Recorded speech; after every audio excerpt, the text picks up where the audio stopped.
Olha só, nós estamos aqui para tratar sobre o falecimento do Daniel, Carlos Daniel. Fato que ocorreu no dia 31 de maio do ano de 2019.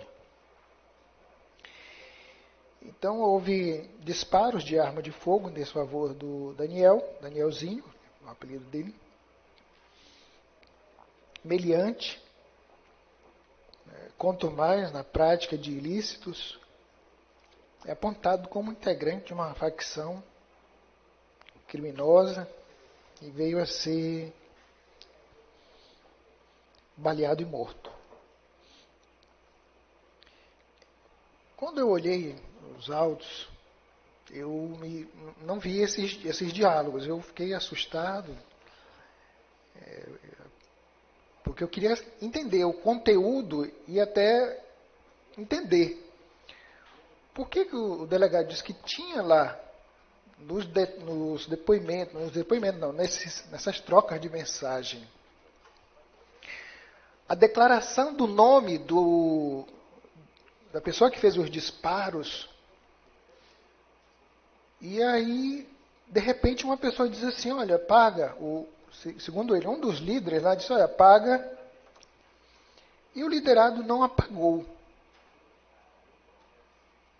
Só pode ter acesso ao nome da pessoa que fez o disparo para que haja proteção dessa pessoa por parte da polícia e dos rivais, se porventura o telefone de algum de nós aqui vier cair na mão da polícia. Quer dizer, eles já tinham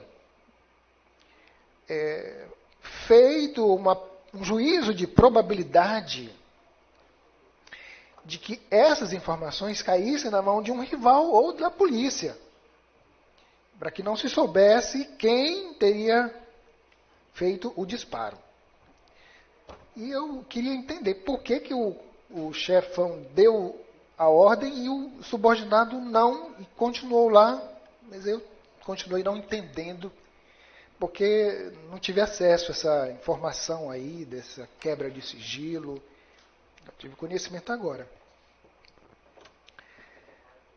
Mas, independentemente disso, o que mais me encabulou foi a pergunta que eu trouxe para o delegado de polícia para que ele pudesse me dar segurança, garantia, certeza de que os 4 acusados, eles de fato eram aquelas alcunhas.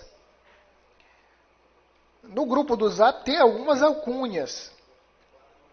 Como o senhor, na condição de delegado de polícia, pode me provar para mim e provar para eles, para que eles se convençam, e não somente a eles aqui, mas o juiz, o promotor, o jurado que vai fazer o julgamento e absolvição ou condenação dos acusados. Qual é a garantia, seu delegado, de que aquele JM não é o Joãozinho e o até esqueci o nome do outro, Maciel, é de fato o João e o Maciel? Por que não pode ser o Manuel? Não, é porque a gente, quando bater o olho, já sabe quem é.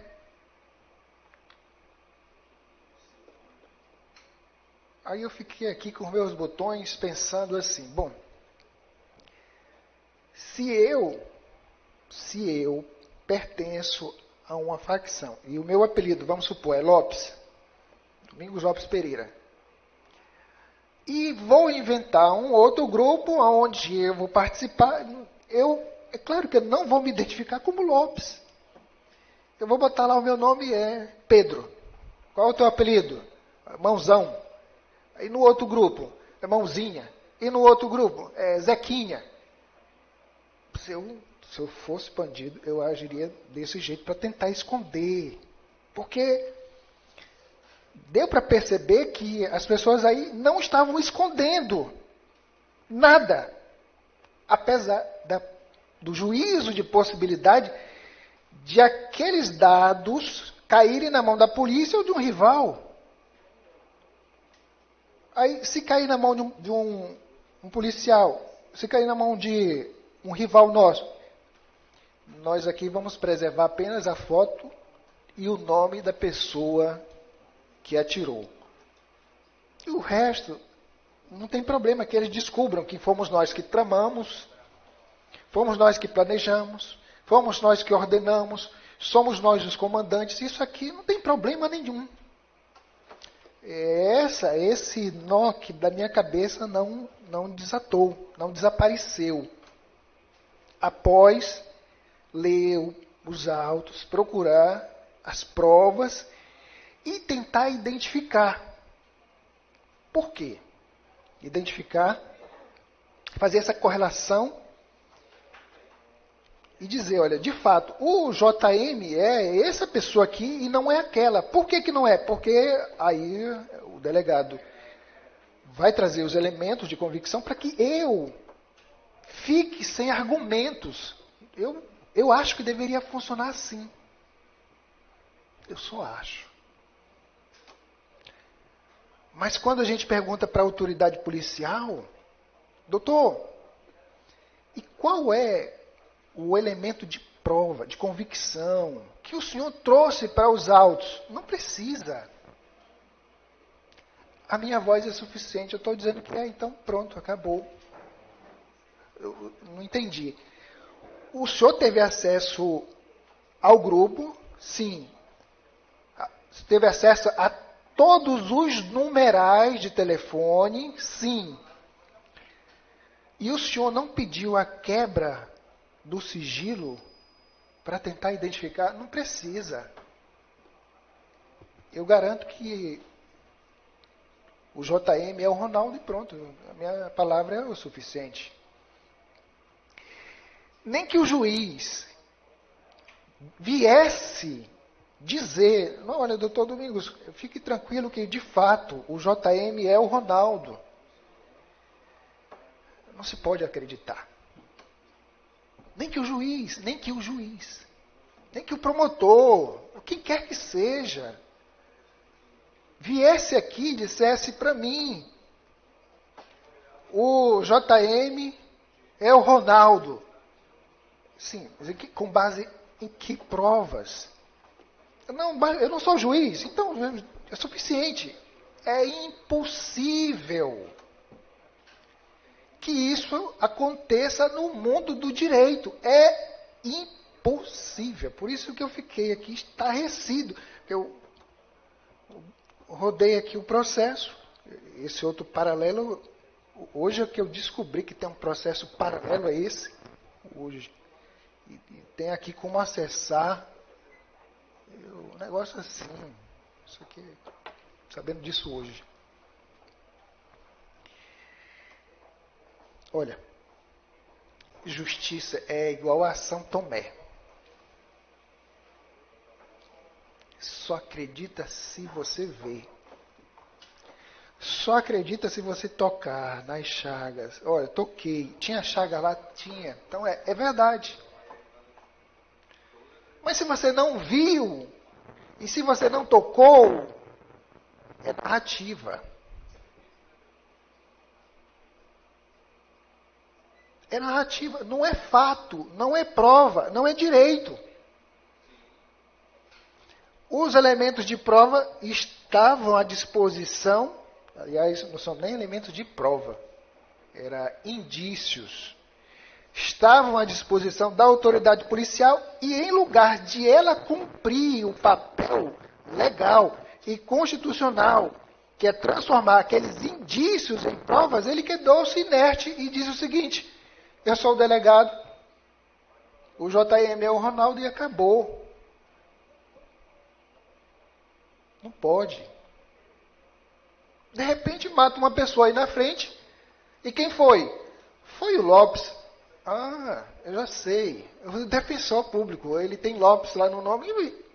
Você, doutor delegado, como é que o senhor vai dizer que foi eu? Não, eu estou dizendo que foi eu porque eu tenho entrada lá na polícia, nesse negócio de bandidagem, eu conheço. E o Lopes está associado ao seu nome, pronto, o senhor é o criminoso, doutor. E vá curtir a sua cadeia, que já é prova suficiente. da sua culpabilidade, o fato de eu estar dizendo que o senhor é Lopes, e então, portanto, o nome surgiu aí, o sobrenome é Lopes, eu sou Lopes, então acabou. Não pode. Não pode. Não pode. Não pode. O certo é, eu tenho acesso, parece que ele disse 10 pessoas, não foi? Ele disse, não lembro, mas acho que umas 10 pessoas. Perfeito. Então, quebre o sigilo das 10 e verifique no nome de quem esses 10 telefones estão, no número de que CPF, e vá atrás. Para provar que aqueles numerais estão diretamente vinculados a essas pessoas.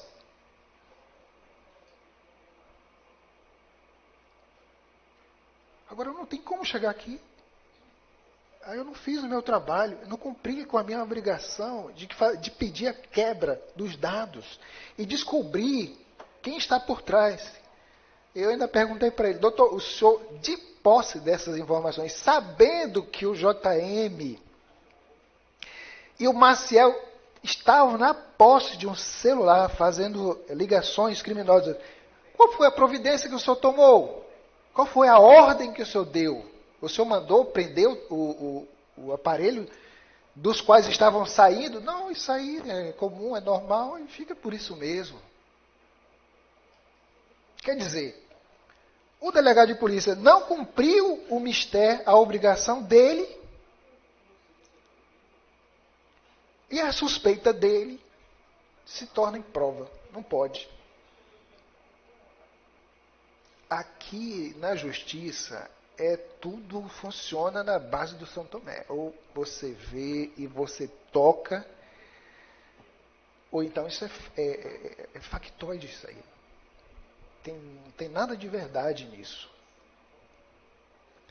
E eu, no meu entendimento, né?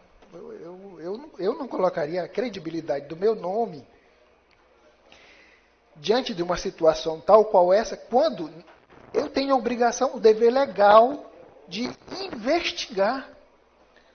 E chegar comigo, defensor público, e dizer assim, olha, na condição de delegado, de dizer assim, doutor, o senhor me desculpe, mas o seu assistido, ele está devidamente envolvido nessa situação, e eu posso asseverar que isso é verdade por causa dessa prova aqui, olha, abra aí na folha tal do inquérito. E eu ia lá, abria no folha tal do inquérito, o senhor está vendo aí? É ou não é o seu cliente? Mas não é isso que a gente vê. Eu fui abrir aqui a folha aqui, o antecedente do Cardoso, e nem apelido tem na ficha dele. Aí eu fico pensando, mas será que de fato é esse Cardoso, já que na ficha criminal dele não tem esse apelido, na ficha criminal não, na ficha de recolhimento dele lá no presídio público, não tem não consta esse apelido de Cardoso. Porque eu acho que Cardoso não deve ser um apelido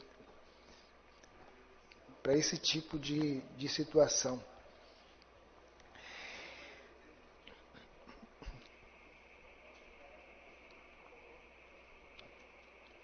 Então, assim, para abrir o telefone do Jackson, o delegado pediu autorização para o juiz. Ele sabia que era essa a obrigação dele, de pedir a quebra do sigilo. E após ter acesso a essa quebra de sigilo dessas informações, aqui o delegado também teve acesso a informações do número do telefone de um cara chamado Davidson, uma pessoa chamada Davidson, menor de idade. Mas teve aqui, ó, 94 9925 44038. E teve mais um outro número aqui de telefone, que o Marcos teria repassado para ele. Quando eu peguei essa informação aqui, 2 números de telefone de uma única pessoa, o Davidson, na perspectiva do Marco. tem 2 números de telefone e ofereceu para o delegado de polícia esses 2 números de telefone para que o delegado pudesse identificar, localizar, investigar, né? Ele dedurou esse Davidson, estaria fazendo parte. Olha, eu não sei qual é o número do telefone da minha mãe. E eu tenho certeza que talvez a senhora... Com certeza não, né? É bem provável que a senhora não saiba o número do telefone do seu marido, da sua filha, do seu esposo, da sua tia. Agora, como é que uma pessoa consegue gravar 2 números do telefone de um meliante? Como é que isso vem parar aqui? Mas não somente isso. Nas informações que o Marco traz aqui, ele não traz o apelido do Cardoso, ele traz o nome completo da pessoa que estaria nessa empreitada criminosa junto com ele. Lucas Cardoso Assunção. Eu moro há 13 anos, no local onde eu hoje resido, 13 anos. E lá no prédio onde eu moro, eu tenho três vizinhos. E eu não sei direito nem o primeiro nome. Avalia o sobrenome do meu vizinho com o qual eu convivo durante 13 anos. Eu acho que eu trabalho com um estagiário que agora, desde o início do ano, eu trabalho com estagiário, já abril, né? Nós estamos em abril, eu tenho uns 3 meses aí trabalhando com esse estagiário. E eu não sei o sobrenome do estagiário.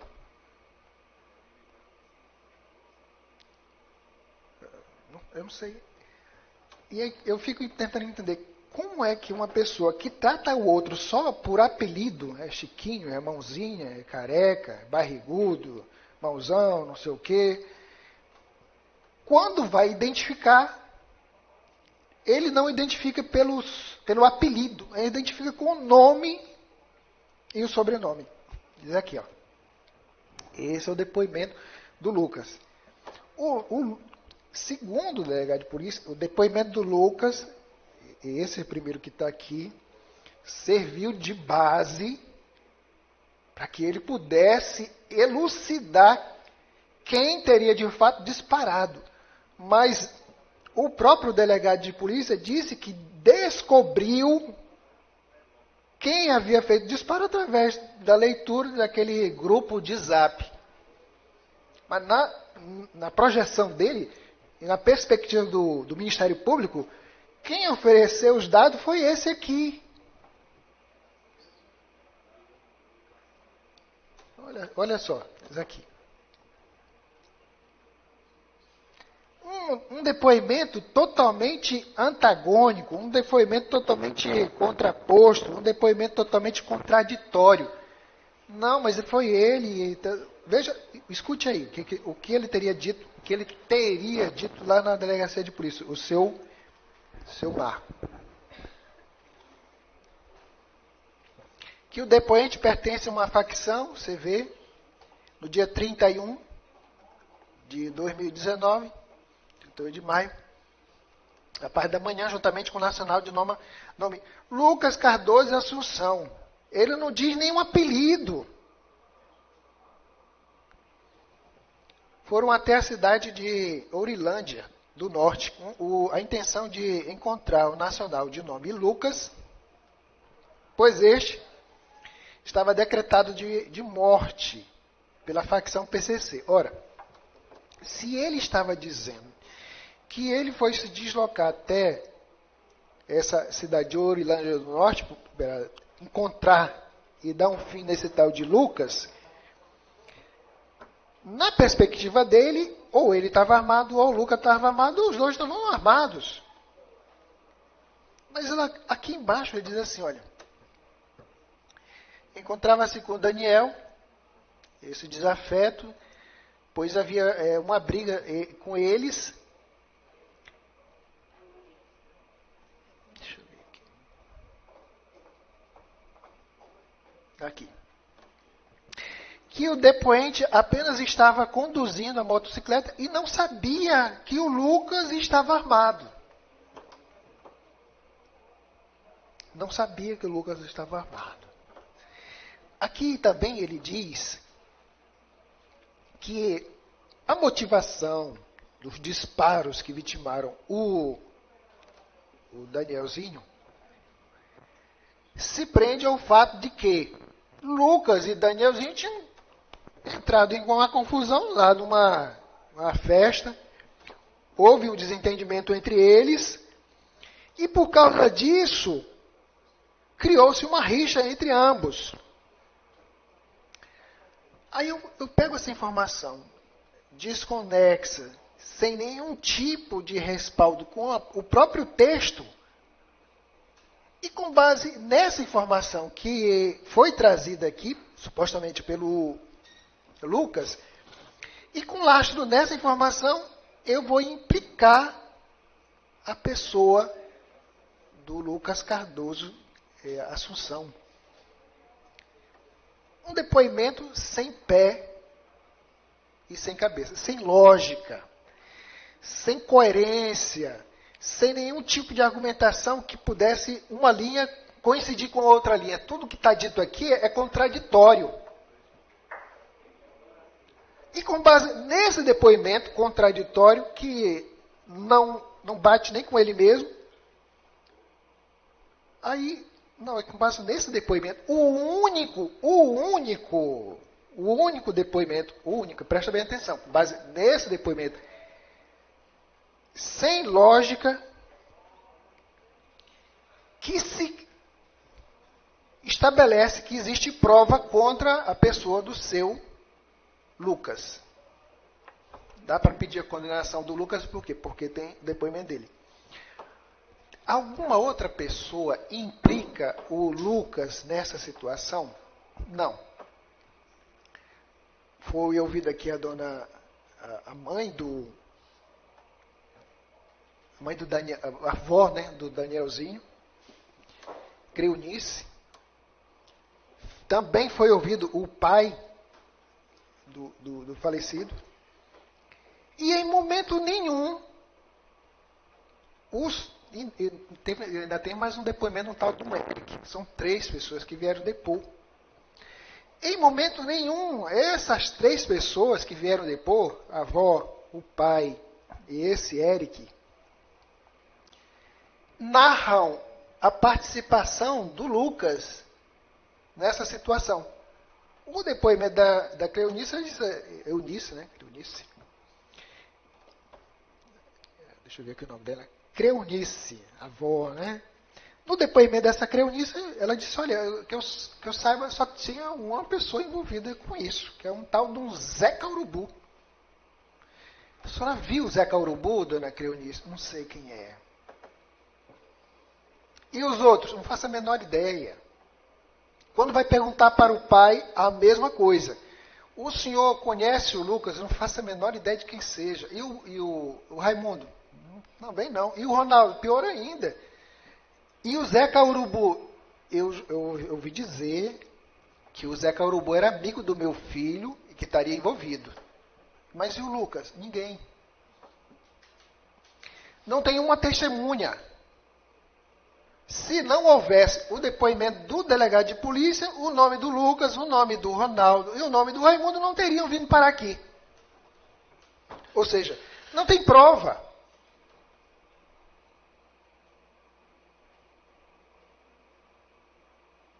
Não existe prova nos autos, a não ser a fala do delegado. E o delegado, ele não é testemunha, ele não é prova.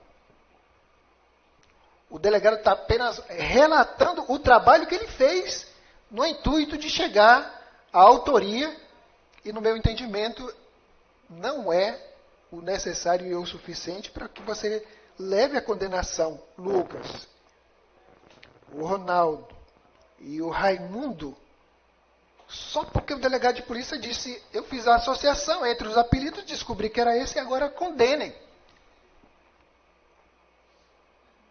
Mas tem alguma testemunha para respaldar o seu depoimento, doutor delegado? Não tem.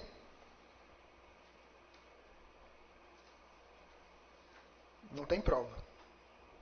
Não tem prova. Tem um depoimento do delegado. E o delegado não é prova. Ele não vem depor aqui com compromisso de dizer a verdade, porque é o trabalho dele. Ele está narrando o serviço que ele fez e, nas palavras dele, para chegar até a autoria, ele já sabia. Não, eu já sei quem é. Eu já sei quem é. Deixa comigo. Mas sim, doutor, mas o senhor precisa provar que são eles. Não, deixa comigo, eu já sei. Bota a pulseira de prata no pulso do rapaz. Pronto, está provado que é eles. Bora condenar agora. De jeito nenhum, não aceite. Não aceite. Não aceite. Havia diálogos ali nos celulares, mas não foram trazidos aqui para dentro desses áudios. E nem perícia foi feita para saber. Uma coisa que eu não entendi. Como é que o delegado descobriu que do telefone, supostamente, do Zeca Urubu, não foi o Zeca Urubu que mandou a mensagem? Eu não entendi. Doutor, o senhor mandou periciar esse áudio para comparar, para saber se era do Zeca Urubu, era do Lucas? Não precisa. Eu já sei quem é. Está provado que é, mas doutor, o senhor não vai fazer perícia, não? Não. Eu já sei quem é. Eu escutei, aí eu descobri. Algumas vezes a gente ouve uma ligação tipo assim, olha, a tua filha está aqui comigo e eu só vou liberar quando você passar aí pelo menos R$1.000 para minha conta. Aí a pessoa passa para outra falar isso, papai, e tu pensa que é a voz da tua filha, olha. Um dia desses ligaram para mim, aí, alô, pois não, quem fala? É o teu primo. Qual o primo? O mais velho. Não sei quem é o mais velho. Ora, como não sabe, aí eu perguntei para uma pessoa lá, quem é o meu primo mais velho?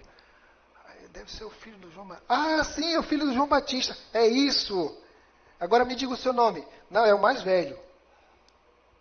Aí, será que é o Saulo? É esse aí, tu falou, é esse mesmo. Porque tem o Saulo, o Rodrigo e o Tairo. Não, mas é esse aí. Qual? É o Saulo? Sim. É eu que disse para ele o nome da pessoa, olha.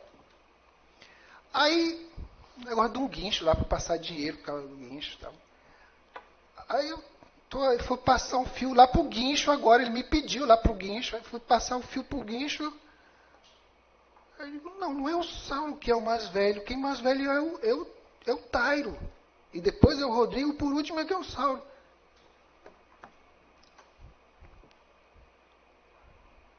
Mas eu estava conversando com o Tauro na minha cabeça. Eu escutei a voz do Tauro. Aí eu desliguei o telefone, de repente esse cara está fazendo uma clonagem no meu telefone, desliguei o aparelho. Mas você ouve exatamente isso. Se fosse a tua mãe, botasse lá, olha, estou com a tua mãe aqui. Aí se você bota lá, alô, meu filhinho, por favor, tu escuta a voz da tua filha.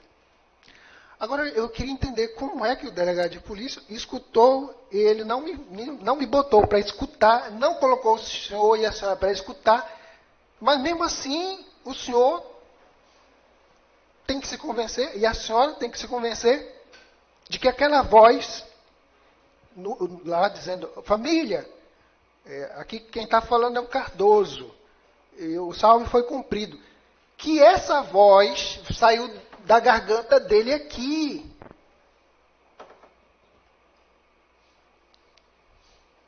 Está provado que saiu da garganta dele, família? O salve foi cumprido.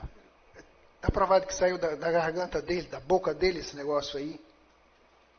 Não está. Não está. Doutor delegado, o senhor periciou para saber? Não precisa, eu estou dizendo que é dele, eu conheço a voz dele. Não, doutor delegado, a gente está trabalhando com justiça. Aqui é diferente, lá para sua mãe, para sua esposa, né, para seus filhos, lá. O senhor diz assim, é desse jeito, minha esposa, meus filhinhos, é desse jeito. Mas aqui não, senhor delegado, aqui é diferente. O senhor tem que colocar, tem que submeter a perícia. Mesmo que ele reconhecesse que a voz era dele, o senhor está proibido de acreditar nele, ainda que ele confesse que a voz é dele. Desconfie. Porque ele pode estar querendo proteger alguma outra pessoa, o filho dele, o pai dele. É assim que diz a lei.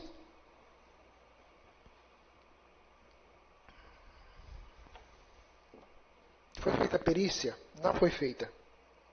Foi apreendido os celulares dessas pessoas que estavam lá na cadeia para periciar, para saber se, de fato, essas duas pessoas que estariam presas eram, de fato, realmente, comprovadamente, o Raimundo e o Ronaldo. Não está aprovado. Não tem essa informação. Foi pedida a quebra de sigilo telefônico? Não, não foi pedido, não precisa. Eu sou a prova. Saiu da minha boca, é prova. Como foi identificado a identidade de cada pessoa que pertence no grupo? Eu já sabia, então eu disse que é e acabou, e é. Desse jeito não se vai a lugar nenhum. Aliás, vai para um caminho de injustiça. Foi quebrado o sigilo do Davidson para saber o nível de envolvimento dele. Inclusive era menor de idade. Não precisa não, doutor. Não precisa não. Não foi quebrado não.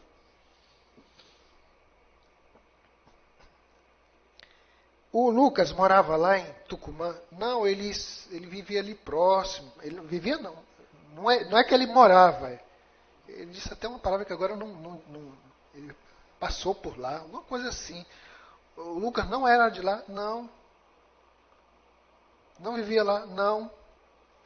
E o Zé Carubo? O Zé Carubo era. E o Lucas? Não, isso aí não é de lá não.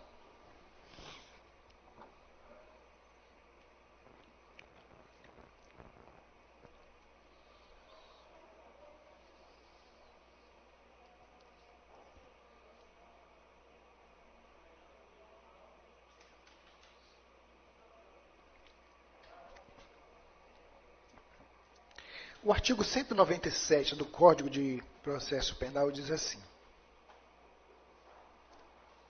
Vou ler aqui para o senhor e para a senhora.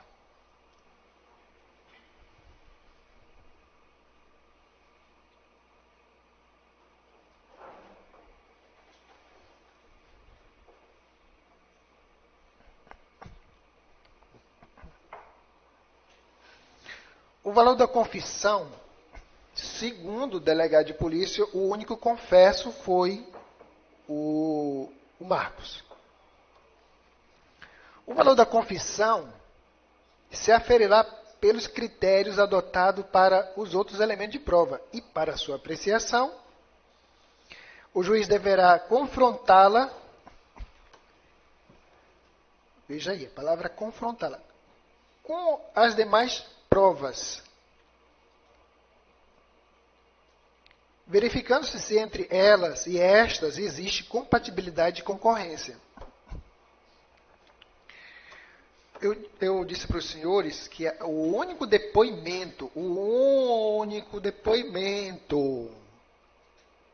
teria sido a confissão que teria saído da boca do Marcos. O artigo 197, ele diz assim, a pessoa confessou, não é suficiente, artigo 197, para implicar culpabilidade e levar a um juízo de condenação. Artigo 197 do Código de Processo Penal. Eu vou ler devagarzinho para que o senhor entenda. A senhora entenda aqui, olha. O valor da confissão, segundo o delegado, ele é confesso. O valor da confissão que ele ofereceu para o delegado, veja aí. O valor da confissão se aferirá pelos critérios adotados por outros elementos de prova, para os outros elementos de prova. Quer dizer, eu tenho que ter outros elementos de prova para corroborar, para que eu possa somar, agregar e saber se eles se alinham. Alinhou. O depoimento dele está alinhado, está perfeito alinhado com outras informações, outros indícios, outras provas. Está aqui, ó, alinhou, está certinho. É o que diz o artigo 190. A confissão por si só não induz condenação. Ainda pior, quando o depoimento dele não tem lógica, não tem coerência, está totalmente contraditório. O valor da confissão se aferirá pelos critérios adotados para os outros elementos de prova. E para apreciação, para o julgamento, o juiz deverá confrontar com ou as demais provas do processo. Ele confessou? Sim. Perfeito.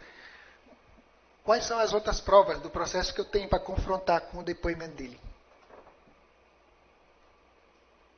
Nenhuma. As provas que eu poderia ter seriam as provas técnicas, já que as provas testemunhais não trouxeram informações em relação à identificação de nenhum dos outros três.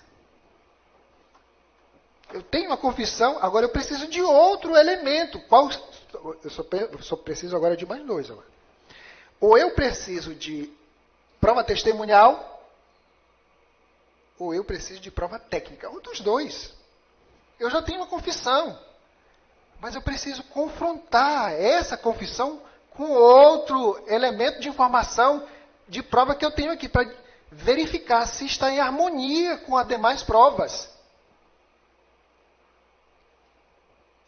E foi trazido um depoimento para corroborar o que ele disse, a fim de implicar o Lucas. Não foi. Perfeito. Então agora vamos para as provas técnicas. Qual foi a prova técnica que foi trazida para corroborar o depoimento dele? Nenhuma. E hoje ele usou o que diz aqui o artigo 200, que diz assim, o 200 do Código de Processo Penal. A confissão é divisível e retratável, sem prejuízo do livre convencimento do juiz, fundado no exame das provas em conjunto. Você confessa, a lei diz que você pode superar, em parte ou no todo, a sua confissão. É um direito que você tem, como disse lá o promotor de justiça. Que aqui no direito, no direito brasileiro, diferente do direito americano, norte-americano, você começou com uma vertente, com uma declaração para o delegado não, é o investigador, né? O oficial, o nome é oficial, chama. O oficial vai contigo e ele anota lá no papelzinho tudo o que tu está falando, ou então ele grava. É verdade aquilo dali. Você não pode mudar nunca mais. O que você disse para o oficial, policial, né? Você não pode falar outra versão, para o promotor e nem para o juiz, porque senão é perjúrio. É diferente do nosso direito, que garante. Olha, eu falei sobre pressão lá na delegacia. Eu posso mudar? Pode. Olha, eu me senti pressionado lá pelo promotor, pelo juiz. Eu posso mudar? Pode. A lei faculta. Mas por que a lei dá essa faculdade? Porque a lei exige, para que haja respaldo na confissão do confitente, que existam outros elementos de prova, testemunhal e técnico. Porque eu posso descartar o que ele diz e me amparar em prova pericial ou em prova técnica, mas eu não tenho nenhuma das duas para dar suporte para o que ele está dizendo. Nos autos não tem. Não tem. O que tem? O delegado blasonando, dizendo, não precisa de prova técnica. Eu sou prova técnica, eu já disse que era, eu já conhecia, eu já sabia. Aí eu fui lá e prendi, e agora vocês condenem. Não pode ser assim, não pode. Por que não pode? Porque esse mesmo critério que o senhor está autorizando que seja usado para julgamento dessas pessoas é o mesmo julgamento que pode ser usado para julgar o seu filho, a sua mulher, a sua mãe. E eu tenho certeza que o senhor não autorizaria que esse tipo de critério de julgamento fosse adotado. O policial chegasse aqui, o delegado chegasse aqui e dissesse, olha, foi a sua mãe, por quê? Porque eu estou dizendo que foi e acabou. Pronto. Só não ia aceitar. Ou ia?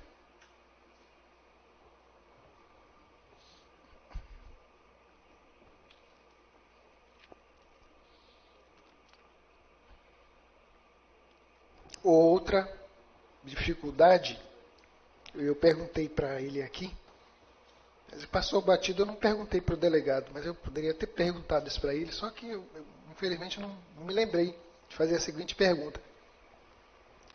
Seu delegado, o senhor levou o Marcos para fazer o retrato falado como manda a lei na hora de reconhecer uma outra pessoa? Mas eu tenho certeza que o delegado ia do mesmo jeito dizer, não, doutor, não, nem precisa, eu já disse que era, acabou. E ao perguntar para ele aqui, e ao estudar os autos, e não ver, eu não vi o retrato falado, eu não vi laudo de constatação, eu não vi laudo de reconhecimento, eu não vi o delegado de polícia juntando 3 ou mais pessoas para que ele pudesse, esse aqui, reconhecer. Quem é o Cardoso? É aquele do meio, lá da ponta, da direita. Não vi isso. Mas perguntei para ele. Senhor Marcos, o delegado de polícia pediu para o senhor fazer um retrato falado conforme manda a lei. Não, não me pediu. Não precisava. O delegado já sabia quem era. Ah, quer dizer então que pode pisar na lei? Pode. É o delegado que disse. Esse aqui, é a minha percepção, não acompanhei os autos desde a origem, desde o inquérito, não acompanhei, estou pegando aqui no finalzinho. Mas a percepção que eu tive foi de que ele nunca, desde que começou o inquérito, nunca olhou no rosto desse aqui, desde que começou o inquérito. O delegado de polícia, o promotor e o juiz nunca botou um para olhar para o outro. É a minha percepção. Posso até estar equivocado, e se estiver, que me corrija quem tem direito. Mas a percepção que eu tirei do processo foi essa.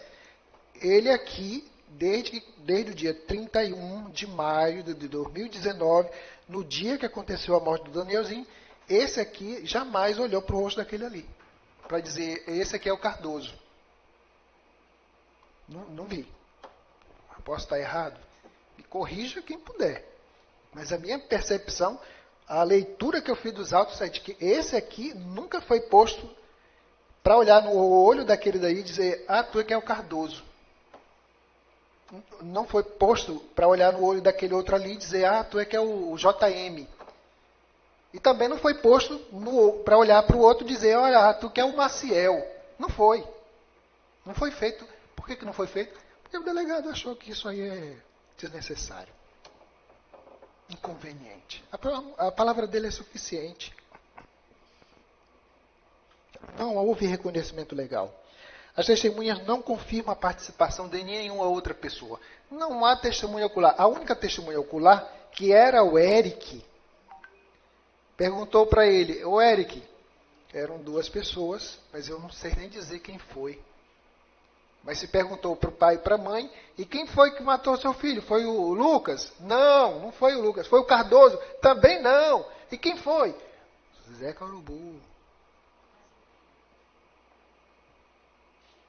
E quem é o Zé Carubu? É o Marcos? Não faço a menor ideia. Eu só vi o apelido.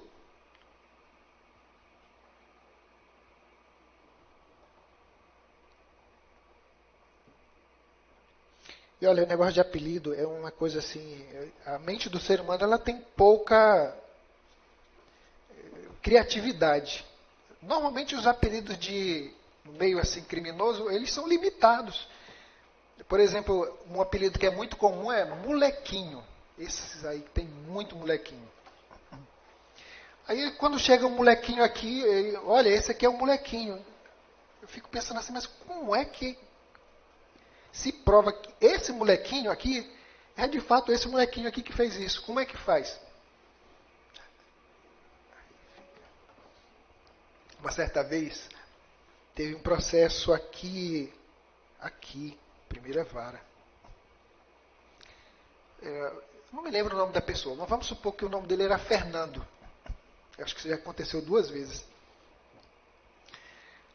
Aí 2 pessoas numa rua têm o nome de Fernando. A pessoa dá o nome do Fernando e a polícia vai e prende o Fernando errado. E o cara vai preso. Até descobrir que ele não é o outro Fernando, já ficou preso muito tempo. Pelo menos uma vez isso aqui aconteceu. O cara foi preso. O outro se apresentou voluntariamente na delegacia de polícia e diz, olha, eu sou o Fernando que o senhor está procurando, seu delegado. Herói, mano, herói. Foi condenado a 22 anos de cana pelo heroísmo dele. Se fosse eu, quem é o Fernando? Deixa o Fernando pegar os 22 anos dele. O cara veio aqui, se apresentou, contou a versão, tirou o pescoço do outro da guilhotina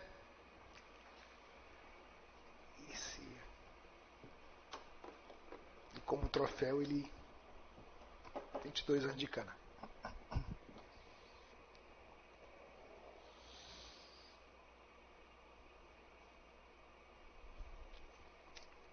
Senhores, eu vou entregar aqui as palavras aqui o doutor Rafael, doutor Wilson. Daqui a pouco os senhores, ao término da fala do doutor Wilson, se porventura vamos ver réplica do Ministério Público, vai ser assim.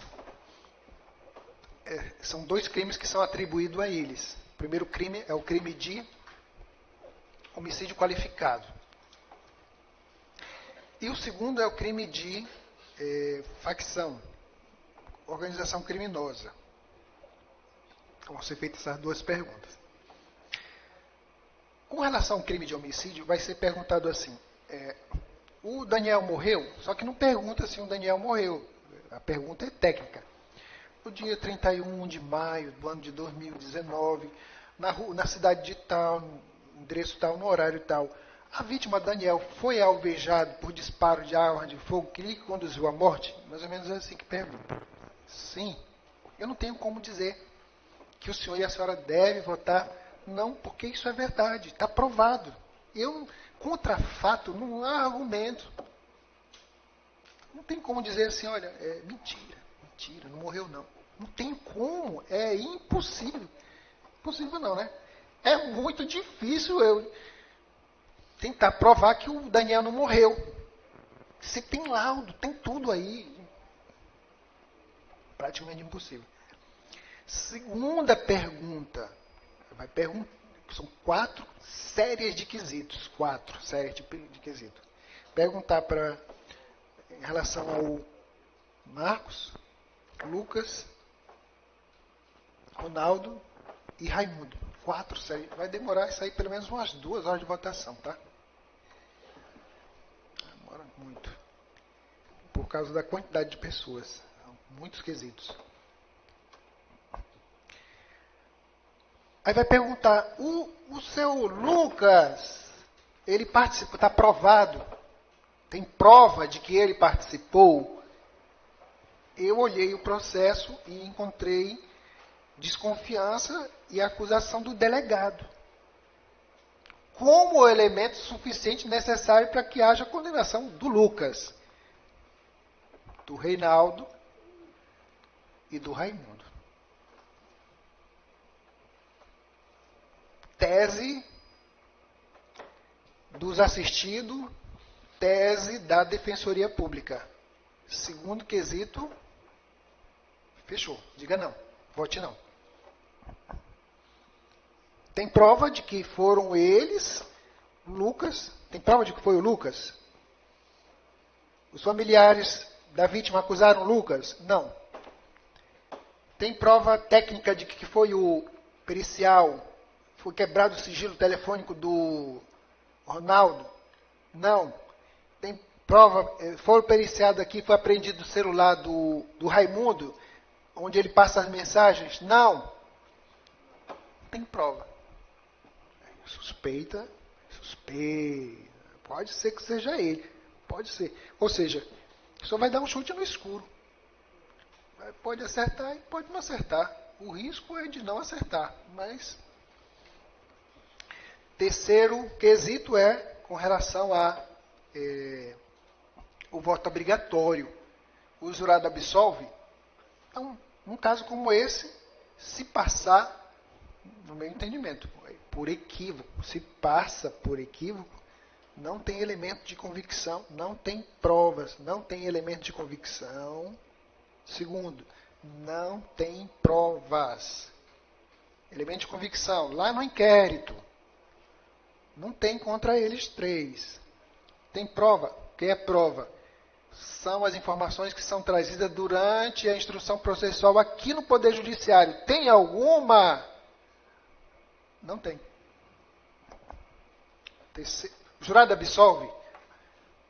A Defensoria Pública, se passar para lá, pede para que o senhor e a senhora vote que sim, absolve para não haver nenhum equívoco, né, um erro, uma injustiça. Depois vem as qualificadoras. Aqui a dificuldade de defesa da vítima. Né?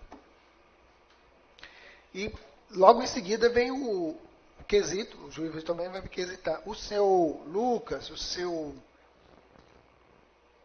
Ronaldo, o seu Raimundo, está provado, o delegado provou. É isso que está